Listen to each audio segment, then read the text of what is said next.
यादव वंश निर्माण झाला त्या यदूला पण भगवान दत्तात्रेयांनी उपदेश केलेला आणि आत्ताच्या आमच्या संतांच्या प्रभावळीमध्येही भगवान दत्तात्रेयांचं दर्शन झालेले अनेक लोक तेव्हाही होते, मध्येही होते, आत्ताही आहेत आणि भगवान दत्तात्रेय कायम विराजमान आहे.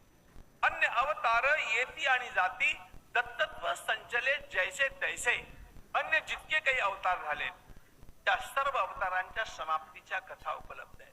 अगदी भगवान श्रीकृष्ण निजधामाला गेले हे वर्णन आपल्याला मिळतं. भगवान श्रीरामांनी शरयू प्रवेश केला हे वर्णन आपल्याला मिळतं. सर्व अवतारांच्या समाप्तीची कथा उपलब्ध आहे.